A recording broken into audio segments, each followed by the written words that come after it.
저는 건강해야 한다는 것은 알고 있었지만 건강을 위한 행동은 하지 못했어요.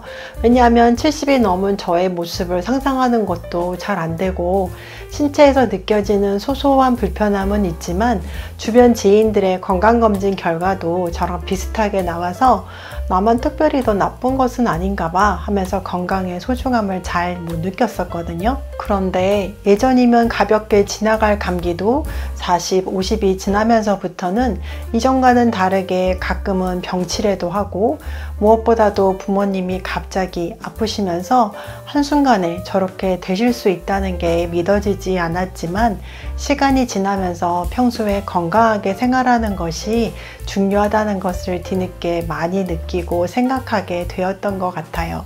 여러분은 어떠세요?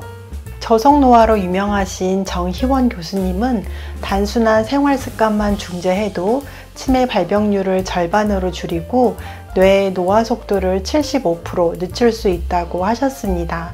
이게 왜 중요하냐면요. 가속노화를 경험한 사람은 모든 질병의 리스크가 올라간다고 합니다. 노화의 원인은 크게 두 가지인데 수면 부족과 식습관을 꼽으셨어요. 잠이 부족하면 전두엽 기능이 떨어지고 자제력도 떨어지고 해마가 위축되어 기억력도 흐릿해지고 편도체가 과활성화되어 화, 욕심, 쾌락 추구가 높아지다 보니 당, 튀김, 나트륨 등 과속노화 식사를 하게 되고 결과적으로 만성염증과 노화세포가 생기고 건강 악순환에 빠지는 길이라고 하셨습니다. 사람의 몸도 어찌 보면 기계인데 계속 사용하면 망가지는 것이 당연하다는 생각도 들지만 잠이 그런 장기들을 쉬게 해주는 작용을 한다고 하니 오늘은 수면의 질을 높이는 5가지 방법을 소개해 드리겠습니다. 첫 번째, 취침 시간, 기상 시간 정하고 지키기. 미 애리조나 대학의 수면 및 건강 연구 프로그램과 배너 대학 의료센터에서 행동수면의학 클리닉을 지휘하는 그랜드너는 뇌는 규칙성과 예측 가능성을 좋아한다고 했습니다. 주말, 휴가 또는 잠을 제대로 못 잔 밤에도 일정한 시간에 일어나고 잠자는 시간도 일정하게 유지하는 것이 수면의 질을 높인다고 합니다. 두 번째, 좋은 수면 위생을 실천하세요. 잠자는 곳은 약간 서늘하게 하는 것이 잠드는 데 도움되고 스마트폰을 포함하여 모든 불빛은 차단하는 것이 수면 호르몬 멜라토닌 생성을 돕는다고 합니다. 세 번째, 침대에서는 잠만 잡니다. 침대에서 뒹굴거리거나 책을 보거나 일하는 것은 하지 않습니다. 뇌가 침대는 잠자는 곳으로 인식하도록 행동하는 것이 수면에 도움된다고 합니다. 네 번째, 침대에서 쉽게 잠들지 못한다면 침대 밖으로 나오세요. 깨어있는 채로 침대에 계속 누워있으면 뇌의 연관성이 형성되어 만성 불면증으로 이어질 수 있다고 합니다. 깨어있는 채로 누워있으면 뇌는 침대를 평화롭게 잠들 수 있는 편안한 장소가 아니라 뒤척이며 피곤하게 깨는 불안한 장소로 여기기 때문입니다. 다섯 번째, 특정 음식과 음료는 피하세요. 대한수면의학회에 따르면 수면에는 1부터 4까지 4단계가 있는데 신체가 낮 동안 소모된 신체 기능을 회복하기 위해서는 1, 2단계 얕은 수면과 3, 4단계 깊은 수면을 모두 경험해야 한다고 합니다. 깊은 잠을 방해하는 특정 음식 4가지를 소개합니다. 첫 번째, 고열량, 극도로 매운 음식은 수면을 방해합니다. 두 번째, 알코올은 잠들게 하는 데는 도움을 줄 수 있지만 얕은 수면에 머무르게 합니다.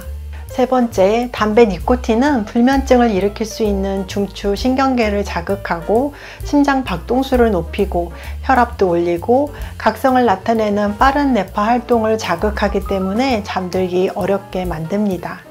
네 번째, 커피, 카페인은 수면을 촉진하는 것으로 알려진 신경 전달 물질인 아데노신의 효과를 차단할 수 있고 또 밤에 소변을 볼 필요성을 증가시켜서 수면을 방해할 수 있습니다.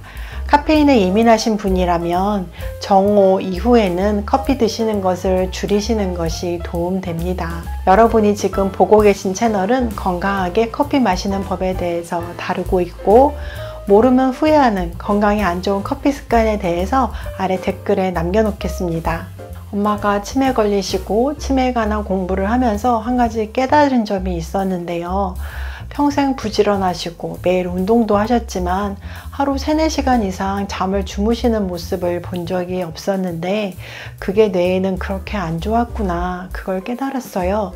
잠의 가장 큰 중요성은 뇌 속에 쌓인 노폐물 청소입니다. 낮 동안 활동하면서 쌓인 찌꺼기는 오직 수면으로만 깨끗하게 청소할 수 있는데 하루 최소 7시간의 잠을 안 주무시다 보니 노폐물은 뇌에 계속 쌓여서 치매 발병을 높이게 되었구나, 그 점이 이해가 되더라고요. 저도 직장 다닐 때는 할 일은 많고 몸은 하나여서 바빠지면 가장 먼저 줄였던 것이 잠이었던 것 같아요. 잠이 오면 커피를 마시면서 깨고 또 그런 면도 있었던 것 같아요. 늘 뒤처질지도 모른다는 두려움과 압박감에 스스로 잠을 많이 못 자게 하고 어쩌다 휴일 정말 잠을 길게 잔 날은 어휴, 잠자느라 하루 다 보냈네, 이런 아쉬운 마음도 컸었어요. 오늘 영상을 보시고 잠의 중요성과 잘 주무시는 데 도움이 되셨으면 좋겠습니다. 저처럼 가족 중에 뇌졸중 치매로 아프신 분이 계시고 또 같은 병을 앓게 되지는 않을까 걱정되고 염려되시는 분이 계시다면, 그리고 커피를 좋아하는 분이 계시다면 오늘 영상이 도움이 되셨으면 좋겠습니다. 여러분이 유튜브를 보는 시간을 가장 의미 있는 시간으로 만들어 드리는 영상을 드리겠습니다. 감사합니다.